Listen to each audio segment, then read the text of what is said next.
Okay, so this is a dedicated review for Brandon Sanderson's second secret project. I assume if you clicked into this video, it's because you want some basic information on the book. So, Brandon Sanderson's second secret project, the Frugal Wizard's Guide to Surviving Medieval England. Long title. My initial plan before I got the book and before I started reading it, my initial plan was to make this a spoiler-free, to have a spoiler-free section of this video and a spoiler section of this video. Truthfully though, I don't really have a lot of spoiler thoughts, a lot of spoiler things that I want to dig into and really discuss. So this is a very lighthearted, fun, fast, very quick book, so I just don't really have a lot that I want to dig into. So this is going to be a spoiler-free video, and at the very end I will warn you first, and I'll just kind of highlight a couple of my favorite moments, scenes, elements, and we can kind of laugh together about some of my favorite parts, and then that'll be good. So this is going to be a spoiler-free video with just very brief spoiler thoughts, and I will warn you before that comes. So, basic setup. This is a sci-fi fantasy book, very fast, very quick sci-fi fantasy book following a main character whose name I won't tell you because that doesn't get revealed till, not that I don't think it matters, but you know, it doesn't get revealed till a little bit later on. A main character who finds himself in medieval England, and he knows he doesn't belong here. Everything seems a bit foreign, but he doesn't know why he's here, how he got here, what his name is, who he is, what's his job. Amnesia. It's very reminiscent of, if you read lit RPGs or isekais, which I haven't read very many isekais, but in the last couple of years, I've read like 10 lit RPG books, even though that's not my genre. Some of my patrons are really big fans of the books, so they keep roping me into buddy reads. And so I've read quite a few of these recently, and this is, while it's not lit RPG, I'm not telling Sanderson to change his genre.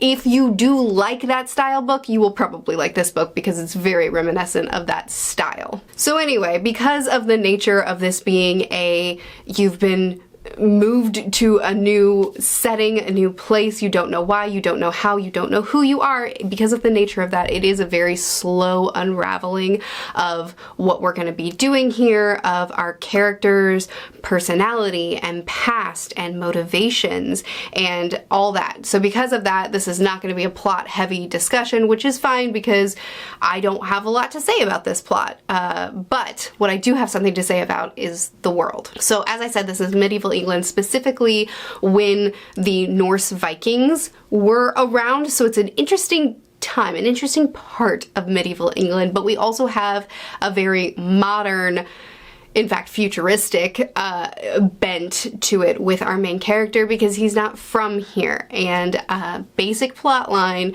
this is an alternate dimension. So I'm not going to get into that very much because I personally think that the learning about the alternate dimensions and about the organization that our protagonist is traveling through and all that kind of stuff is one of the most fun parts about this book. So leaving it there. But the way Brandon describes the way all this works is so fun. He describes it, I'm gonna butcher his description, but he describes it as kind of like a color wheel, how there's basically an infinite number of colors, truly, because there's so many different shades and hues of blue that we kind of simplify, but if you were to truly look at it, then it would be, you know, shade of blue 001, 002, 003, and so on. And that's essentially how dimensions work as well.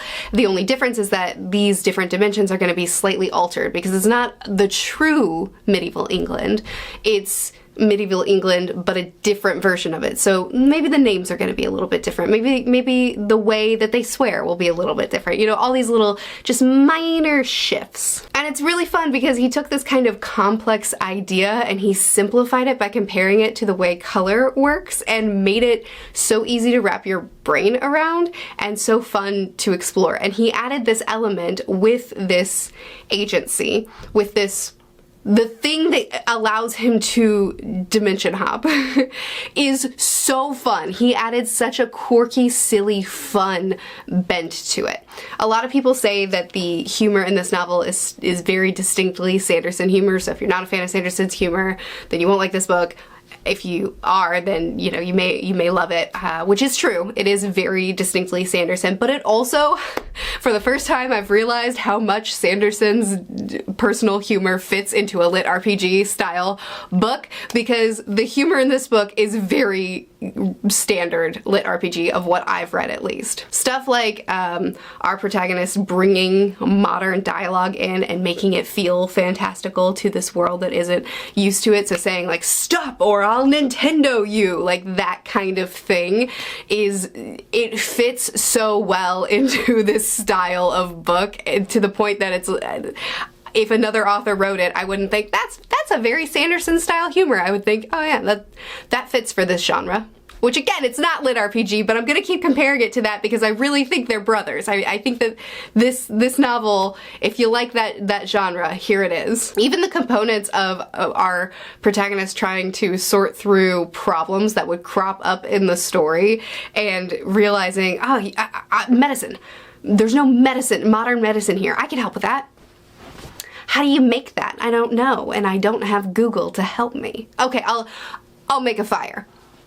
Something about rubbing two sticks together? How do you do that? Where's Google? The realization of how dependent we are on modern technology and on modern advancements, modern conveniences, and realizing that, you know, I really can't do a lot if I can't Google how to do it. As well as there's this steampunk bent to it with our protagonist, so there's augmentations, there's these nanobots that help you heal.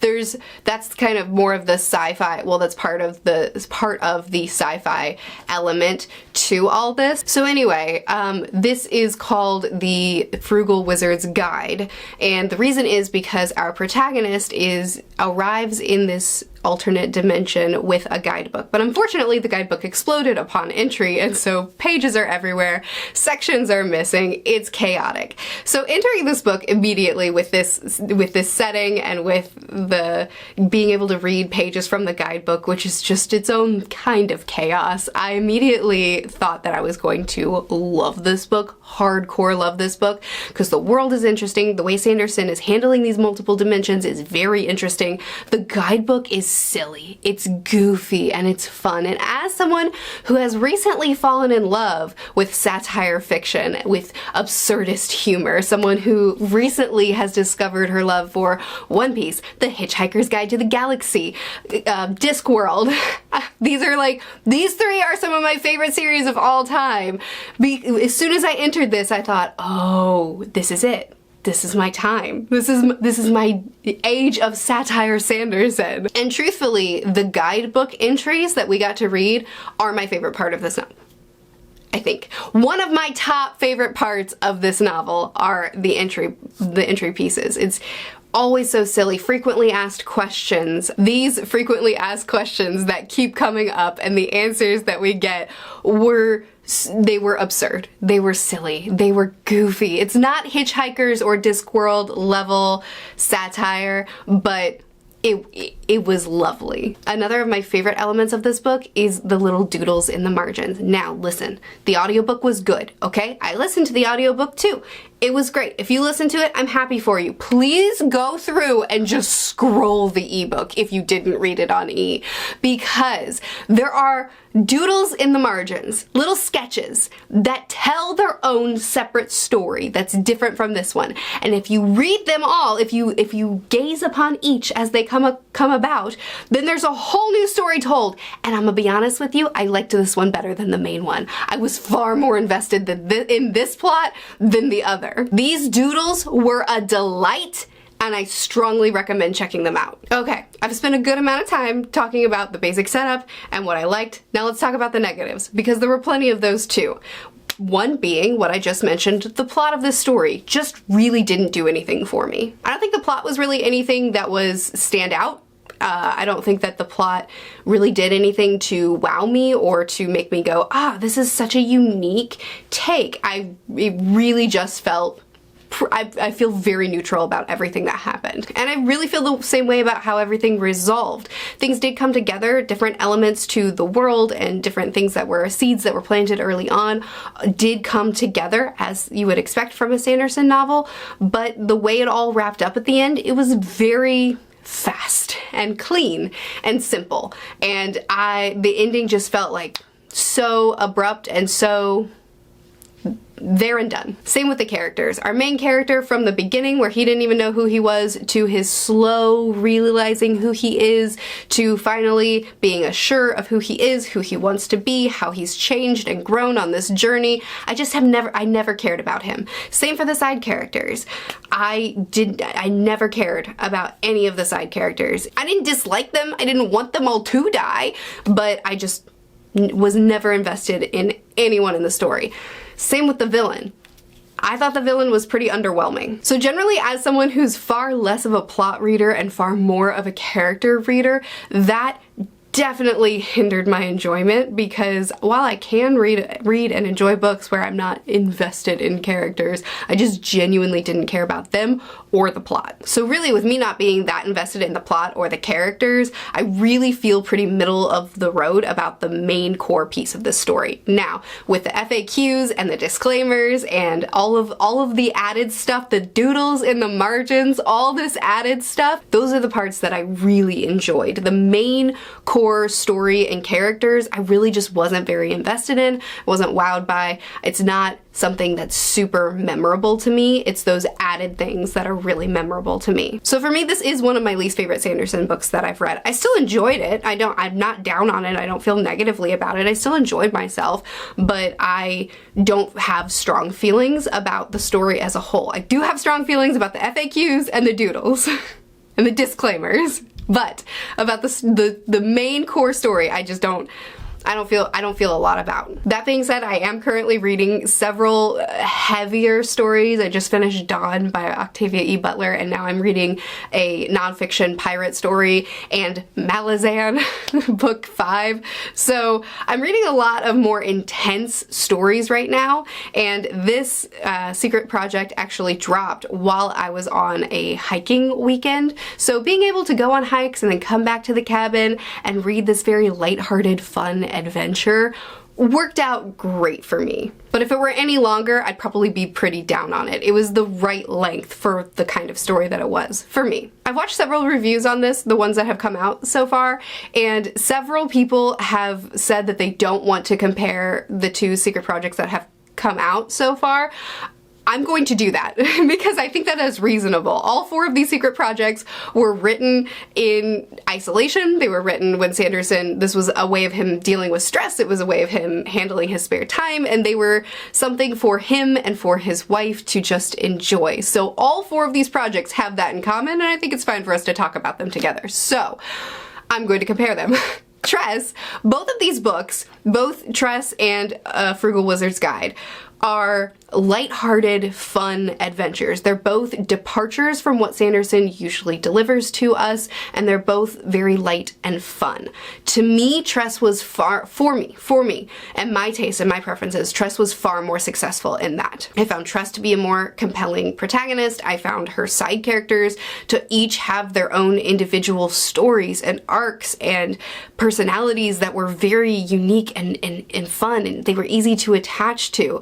And for those reasons, as well as just the adventure itself, just really connected with my nautical loving heart. So for those reasons, Tress was a big hit, and this one was more of just like middle of the road. You were good. I read you. I enjoyed you. I'm not gonna shout about you from the rooftops. But things that they have in common in both Tress and A Frugal Wizard's Guide, I found the villains to be underwhelming and the resolutions to be too clean and abrupt. So I find that interesting, those kind of connections. And it does have me wondering what the next secret projects are gonna be. I did listen to Sanderson's excerpts when he read the excerpts in the beginning, but it's been so long I don't really remember exactly what they're about or their themes, and I'm not gonna go back because I am enjoying reading each one with very little information on them and just going in as a whole new experience. So I'm not gonna go back and look, but it does have me curious what the next secret projects are gonna be. Are they all gonna be lighthearted, fun adventures? Are some of them gonna have a heavier, darker tone? And some of the connections, some of the similar weaknesses for me that I'm finding, is that going to be consistent through all 4 projects? I don't know. I'm just curious. One last thing before I dip into spoilers. In my last review, I recommended the channel Cam Reads to go check out because he does a lot of Sanderson content and I just generally love his videos and think that more Sanderson fans should be watching him. Still recommend him. And I decided that I'd like to do that for each of these secret projects. I'd like to, for each of these projects as I review them, give a little shout out to some of the smaller Sanderson channels, or channels about books, but fans of Sanderson that do really great Sanderson reviews. I'd like to give shout outs to those because if you do a little search, you know, they may not be the first videos that are pushed, but I think that you should check them out. So some reviews that are already out that I've already watched that I think were great. First of all, Treebeard Reviews, who loved this book. So if you're spoiler free, you haven't read it, you haven't formed an opinion yet, and my kind of middle of the road opinion bums you out a little bit, go check out his. He'll get you excited. Next is Marshman Media, who did a spoiler free and spoiler discussion. They were both great. He had a lot of similar opinions to me, but you know, you should check him out. He makes great videos. Last person I'll recommend in this video is Andrew Watson, who did a vlog, a spoiler-free vlog of his experience with the Frugal Wizard's Guide. And it was really fun. It was nice. He added a lot of fun little B-roll elements and I liked his thoughts. He was very positive on the book overall with some critiques and I think that it was great. It was a great video. You should check it out. Like I said, I'll continue to recommend new people with each of the Secret Project releases, so I hope you enjoy that. If you don't, I don't care. I'm gonna keep doing it. Now let's talk about some spoilers. So just super briefly, some of the stuff that I loved. I already told you about the doodles. I didn't want to put it on the screen in case there were people who didn't want to see anything prematurely, but look at it. I'm not going to show you any more. This is the one that I'll show you just in case you haven't seen the doodles yet. Please go back in your PDF and go scroll. Just scroll the pages because it tells its own story and I liked this story even more than the main one. It was such a wonderful little addition that I don't know who chose to add it. I assume it was Sanderson. It was the right choice. Next up, the facts and the disclaimers. Again, so these things, the doodles, the facts, the disclaimer, these things are what made this book stand out for me and what they brought so much charm to them. My favorite one of many that I loved, my favorite one was, what if I don't like my dimension? Are they refundable or are refunds available? Many people fear their dimension won't live up to expectations. Don't worry, we are extremely proud of our dimensions and think that you'll love the one you pick. If not, your purchase is backed by our 100% Super Wizard Guarantee trademark. We guarantee 100% that you will be released from your contractual obligation to post on social media about how wonderful your dimension is. Instead, you will be forbidden from talking about it. You may not disparage Frugal Wizard Incorporated in any way as per section 2003 of your contract. All sales are final. Oh, it's brilliant. Oh, it's so good. I love that scheminess of, yeah, you're backed 100%. Backed into a corner of not posting about us and not saying anything negative, you swine. It's so funny. It's so funny. A couple of scenes that I really liked. I did mention that the ending and a lot of the way everything resolved was just really quick for me and not completely satisfying, but there were some really satisfying moments in it, like when John jumped off a pier to drown himself trying to be all noble and his 2-inch water and he was trying to drown himself in a puddle and he just got made fun of for it, and then we find out that, you know, he doesn't actually have to leave and, you know, all the elements involved. And I'll keep this one brief because my battery's about to die, but just very quickly, I loved the reveal with Jen. I feel so dumb. This reveal, when it happened, I was like, what? You've gotta be kidding. And I posted in the Discord, on my Patreon Discord, one of my patrons was like, I saw this coming. There were so many twists around every corner of this that I expected there had to be a twist with the girlfriend. So I totally saw this coming and I was like, I should have seen it too, because I thought that the way Sanderson wrote this was weird. That he was like, a key part of John's character was that he missed his dead girlfriend, or that he was sad that his girlfriend died. But he wrote it weird, where when John was falling in love with someone new, he was like, oh, but you know, my last relationship, we fought a lot. It wasn't that great, but this is way better. And I thought that was weird to write it that way, because she's dead. Just mourn her. Don't add this weird, but it wasn't that great kind of stint to it. I should have had the foresight to know that he did it this way for a reason, and it's because Jen wasn't all that great. She faked her death, and the way she handled it when this was all revealed, and she's like, you know, you were so sweet. And she just treated it so casually, and like what she had done wasn't that big of a deal. I loved that entire scene. It was so funny. Anyway, back into spoiler free. Just wanted to shout about some things that I really liked. Back into spoiler free. I enjoyed this book. There were a lot of things that I think were really great. There were a lot of things that I didn't love. And overall, my experience is good. It's definitely one of my least favorite Sanderson books, but I still enjoyed it. I'm looking forward to the next secret project. I'm curious to hear what you think. Did you enjoy it? Did you not enjoy it? What did you love about it? What did you not love about it? If you haven't read it yet, are you going to read it? I post videos every Monday and Friday on the main channel, Tuesdays and Thursdays on the second channel. I'll see you again soon. Bye.